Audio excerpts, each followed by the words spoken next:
Ne diyoruz?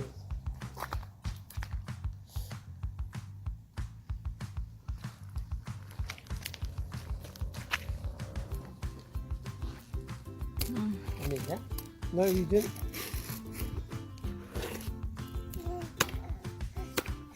Ay.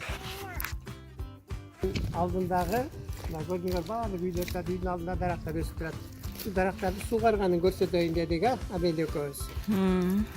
Bunlar bayağı bizdeki okşap, arıktan su açıp, arıktan su var var, sulangan menatken su var var.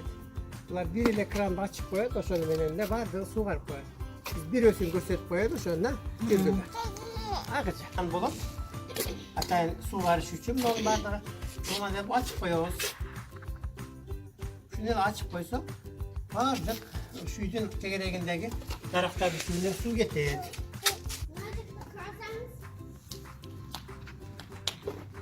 Yerden hastiminin çoğun turbada şılanga gelir.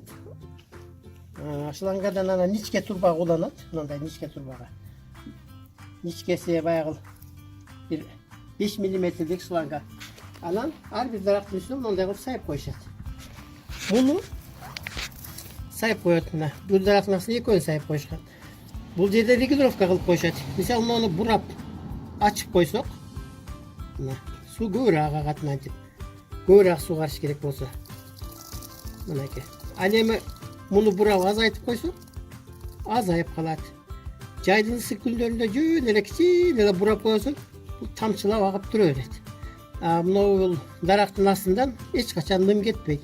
Gündüz nuru bardağın bulantıp çıkarıp geçalmayın. Bunu şu ek koyunun içinden açıp koysun. Bu darak su karılat. Tamçılap su vakıp su içip durar. Şu tip su karışat bardak daraklarda.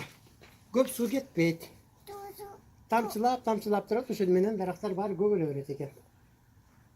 O şu diyeyim üyünün alına baktılsa baktınasından turba tartıp koyup kuduşundan içki şılangamenen koyup tamçılatıp koysa daraklar ösü öğretiken.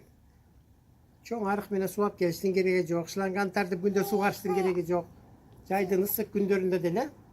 Şunday tamçı menen tam otursa o şol darak ösü öğretiken. Nol yerdeki davırıklardan bardığın dışı şunday tamçılatma su karı menen ösü açacak.